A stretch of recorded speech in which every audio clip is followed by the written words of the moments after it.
Des visages concentrés, des stylos qui courent sur les pages. Ici, pas d'élèves au sens habituel du terme. Ces apprenants sont des adultes, des hommes et des femmes, tous engagés sur un même chemin, celui de l'enseignement. Ils suivent ici des cours de renforcement sur les compétences notionnelles en mathématiques et en physique, chimie, technologie. Lorsque je prends SO et DB, ces deux droites-là sont deux droites séquentes du plan SDB. Ça veut dire que AC est orthogonal à SDB. Vous me suivez? Or, la droite AC est incluse dans le plan SAC. Alors, les deux plans sont orthogonaux. D'après la loi d'unicité, l'intensité I est égale à l'intensité I1 égale à l'intensité I2. Donc, on remplace et après, on trouve au niveau de l'association en série R égale à R1 plus R2. C'est bon? Des séances interactives totalement ouvertes. Donc, vous voulez qu'il rappelle que les deux autres droites sont dans tel plan, c'est ça? Voilà. Mais il n'a qu'à rappeler le problème réglé. L'objectif est de combler les lacunes, poser des bases solides et permettre à ces aspirants d'enseigner avec plus d'assurance et de rigueur.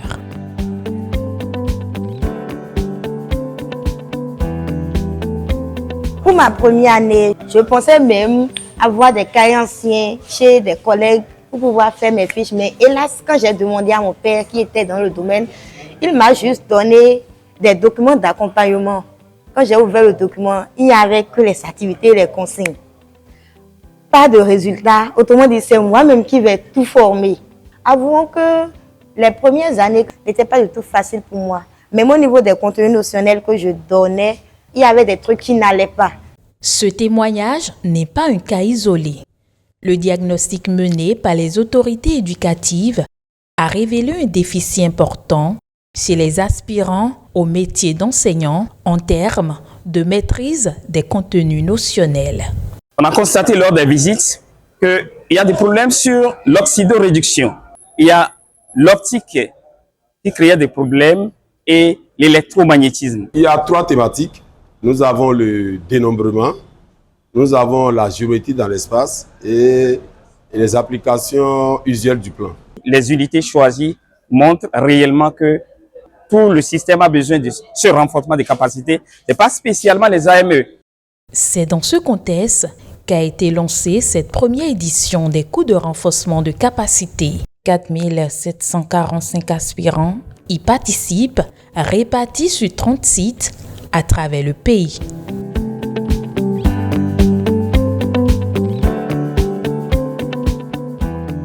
La valorisation des matières scientifiques est un paquet de mesures d'urgence pour lutter contre le phénomène de désaffection des apprenants pour les matières scientifiques.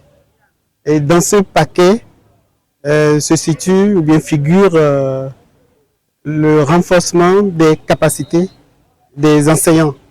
Et en fait, on laisse de côté la didactique et la pédagogie et on s'intéresse au savoir, aux compétences notionnelles dont les enseignants ont besoin pour tenir leur classe. Mais avant le lancement, il a fallu structurer. Thématiques, modules, supports imprimés, tout a été préparé en amont par l'Agence de développement de l'enseignement technique, ADET, une structure gouvernementale en charge de la coordination de tous les projets de développement de l'enseignement secondaire, technique et professionnel. Dans la phase préparatoire, nous avons travaillé. Chaque partie prenante a joué sa partition.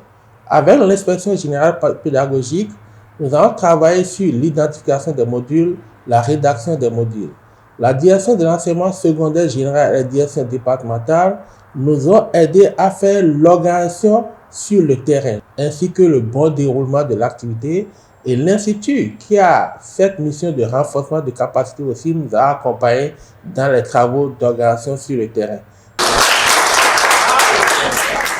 Sur le terrain, L'initiative portée par le ministère des Enseignements secondaires, techniques et de la formation professionnelle a été bien accueillie. Les AME, nombreux, ont répondu présent avec motivation. C'est tout comme si il y avait un feu qui était éteint en nous et que ce feu est en train d'être totalement rallumé. Et à travers cette formation, je vous assure, nous avons gagné sérieusement sur certaines techniques qu'il faut pour au mieux arriver alors à dénombrer des exercices sur le dénombrement. C'est une très belle initiative et je demande pour les fois à venir que ça soit peut-être au milieu de l'année ou bien au début de l'année pour que ça soit mis en pratique lors de l'année scolaire. Une formation pour nous, ce n'est pas pour nous humilier, mais plutôt pour nous aider à améliorer ce qu'on faisait avant.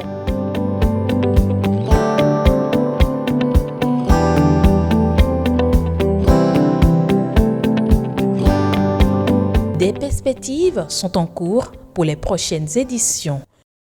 La perspective, c'est qu'il y aura une autre vague de formation avant la fin de l'année 2025, mais cette activité sera répétée chaque année à l'attention des aspirants, mais nous allons l'élargir aussi aux autres enseignants parce que ce sont des compétences dont nos enseignants ont besoin.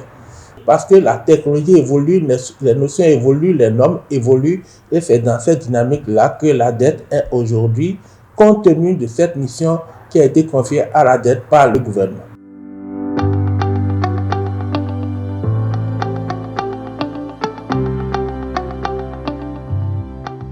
Le gouvernement du président Patrice Talon a placé l'enseignement scientifique et technique au cœur de sa vision de développement. C'est pour cette raison que nous nous engageons résolument à offrir aux enseignants, aspirants, intervenant dans ces disciplines, les moyens de mieux transmettre le savoir. À travers cette session de complément de formation notionnelle, nous poursuivons notre marche vers la revalorisation des disciplines scientifiques. Notre ambition est claire, bâtir un enseignement secondaire de qualité, équitable et performant. Les échanges que j'ai suivis, l'engagement des AME participants, la précision des chapitres abordés, tout cela nous conforte dans l'idée que nous sommes sur la bonne voie. L'avenir de notre école se construit ici et maintenant avec des enseignants compétents, motivés et soutenus. J'invite donc chaque acteur à faire preuve d'engagement et d'excellence dans la vision ambitieuse du chef de l'État, le président Patrice Talon, parce que c'est ensemble que nous construirons l'école béninoise du XXIe siècle.